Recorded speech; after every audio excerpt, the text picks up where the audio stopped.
Member for Kamloops North Thompson. Thank you, Mr. Speaker. It's always remarkable with this government. They ask the federal government for decrim. It fails spectacularly. Now it's the federal government's fault for people using drugs on the streets. They ask the federal government to measure our emissions. It comes back that they're failing. And in fact, our emissions in BC are higher and going up compared to every other province in the country, and suddenly it's the federal government's fault once again, Mr. Speaker. It'd be wonderful if this government ever took responsibility for their failed actions.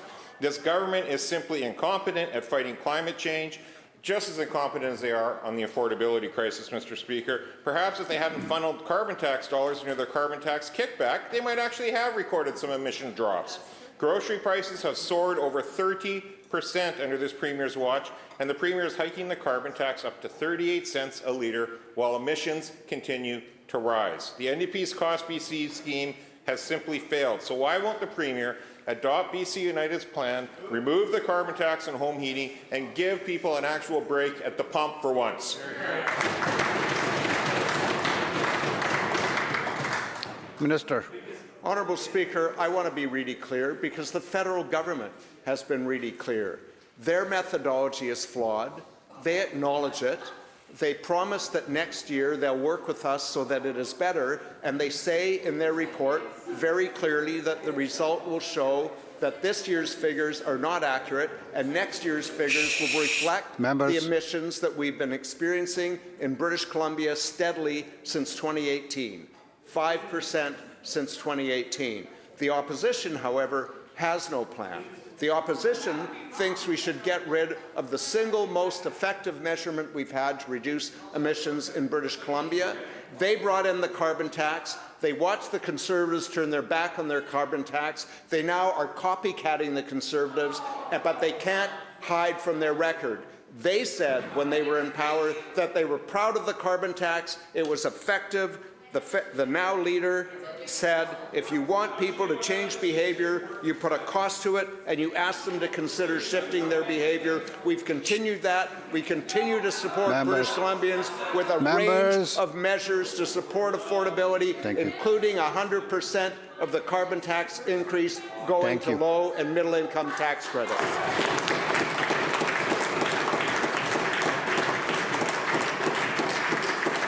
Member supplemental. I think our emissions are rising just based on the government's lack of answers as we speak, Mr. Speaker. Here's some facts that the minister doesn't like to acknowledge. Carbon tax was capped at $30 a tonne. It was revenue neutral, and emissions were actually going down under our government.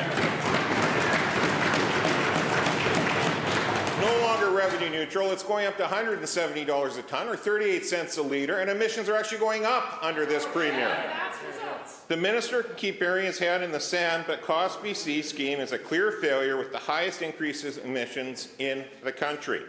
Everything is more expensive, and the Premier is still determined to hike to 38 cents a litre at the pump with his carbon tax, even though emissions are rising. And the minister might want to talk about our position or Conservative position. Let's look at the federal NDP position. The leader, Jagmeet Singh, and other NDP leaders like the Premier in Manitoba, Wab Kinew, they both abandoned the carbon tax. In fact, even the NDP leader in Saskatchewan said a few days ago, and I quote, "The consumer carbon tax is simply not on for us, and the carve-out around heating fuel was unfair," end quote. With the Premier completely isolated compared to the rest of the country, Mr. Speaker, why does he continue to push a failed policy instead of adopting Clean BC's plan to remove the carbon tax on home heating and provide real relief by removing the taxes at the pump as well?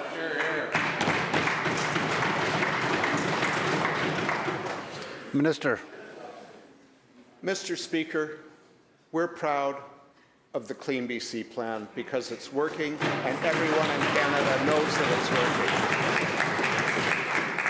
working. Years ago, prior to the Conservative Party taking statements and positions against the carbon tax, the leader of BC United said, "I think cancelling the carbon tax, my personal opinion is that would be a terrible mistake." And he said that because he was proud of it and it showed initial results. And it showed initial results right up to the point when former leader... Members. It showed initial results right up to the point when former leader of the BC Liberals, Christy Clark, turned her back on climate action, along with the entire BC Liberal caucus. In 2018, we brought in a solid plan.